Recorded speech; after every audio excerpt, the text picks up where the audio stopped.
Hi again, this is Rick with AmazingAccuracy.com, and today is March 16th, 2011. It is currently 11:44 a.m. Chicago time. What we are looking at right now is a weekly chart of the S&P 500. Yeah, it has been a little while since I last made a video on the S&P 500.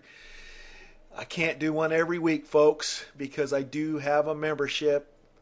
And, they wouldn't be too happy if I kept giving everything away for free. But, I pick and choose. And so here we're going to cover it again.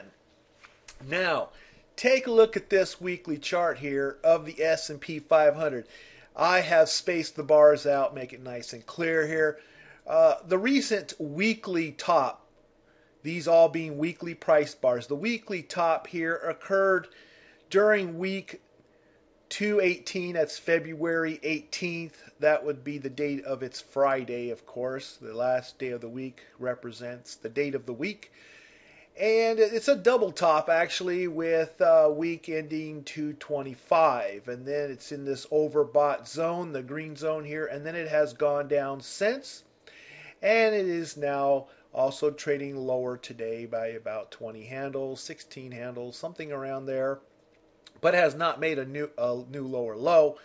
However, it is negative on the day. Okay. This top here, we expected it because we had an F date for it, a weekly F date. And it was on our report, and we got the weekly top, and it dropped. Of course, if I didn't make a video, you didn't know about it, but it was on our report. If you got the report, then you know. But I'm going to give you this one here, and that is, as you can see, this red dime here represents our next weekly F date for the S&P 500. And as we see prices moving into a short-term weekly oversold area, this red zone here, it's touching it. That's good enough. Matter of fact, it doesn't have to even go in there. It's just that's an extreme price area, and so it's great when it goes in because you know that it's like a rubber band that has been stretched and wants to snap back. Okay, what is this telling us here? Well, if you've been watching my videos, you know already, right? And for those of you who are here for the first time and haven't bothered to go back and look at my older videos and see all those wonderful forecasts that have turned out as predicted, then I'll just briefly explain that we are expecting a change in direction at this time. That means that as prices rose here and we expected a change of direction up here, prices then started dropping. Now we're expecting a bottoming in this time zone here, and for prices then to start rising again. What this means is that I am expecting the S&P 500 has either already put in its weekly low, okay, as of yesterday, since today hasn't gone any lower, yesterday's still holding. Either the weekly low is already in, or it will be in no later than Friday of next week, because you can be off one bar. And since these are weekly bars, it could be off one weekly bar. Okay. So the probability, the potential is extremely high that we are seeing the end of this drop down in the S&P 500, and that the S&P 500 is bottoming at this time. And within this week, early next week, I expect that we should start seeing this market start going bullish. How long do we expect it to go bullish? Well, how long do I expect it? Based on these cycle calculations that are before me that you can't see on the screen because it's on another monitor, and that is until the April 8th, 15th time period. In other words, we're looking at, the second, third week of April, around tax time, okay? So, let's take a look at the daily chart and give you a little short-term view of that, all right? I'm going to just go ahead and switch over there right now. Okay, look, excuse me. Now you can see these are the short term. These are the ones, these F dates you see right here are the ones that tells us, okay, expect this little blip here to here, this little blip here to here, this little blip here to here, and so forth. Okay, we use that for timing purposes. We fine tune our entry. That way our risk is extremely low. Our profit potential is extremely high because we're in expectation of weekly and daily turns. We just follow the pattern. We go with the cycle, and then we go to the bank at the end of the week. Here we had a $sign F date, and as prices were dropping, of course, we were looking for sell opportunities. So we had a sell opportunity off of this price bar based on this, because see, it's within one bar. And so we can sell that thing, and then it dropped into here, had a big bounce back up, but it is now down again today, 16 plus handles, as I mentioned. So this trade off of this $sign F date is indeed putting $signs into F date traders' pockets. But I would advise, and of course they would already know without my advising, that we have an F date here. We're expecting some kind of a rally off of this, and so far it's holding. It could be a day off, which is today, but it's holding so far. Yada, yada, and yada. Okay, so we expect, of course, some action between here and here, but that's beside the point.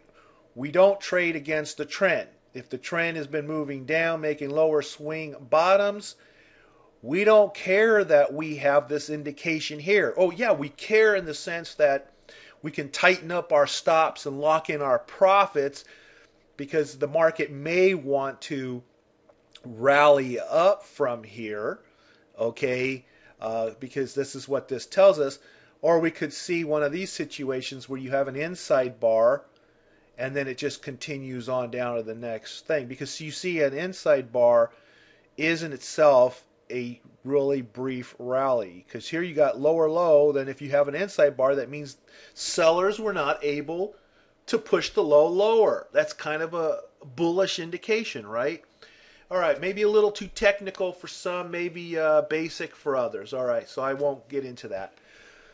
The key thing here to note is either this low here or this low over here. You see this $sign F date over here? This is March 22nd, which happens to be Tuesday of next week. Remember I told you on the weekly chart that either this week or the one right here following is going to be the bottom. This is telling us that in the midterm, okay, daily, short term, weekly, midterm, that we're bottoming, okay. Fine tune, go to the daily. It's either going to be here, here, or here. See, this is what I expect. Now, this is what I'm thinking is likely going to happen, guys, okay.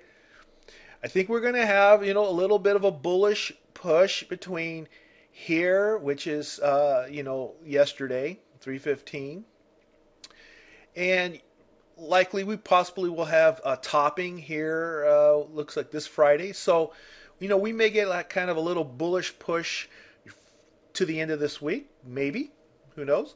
But then we would drop again into March 22nd.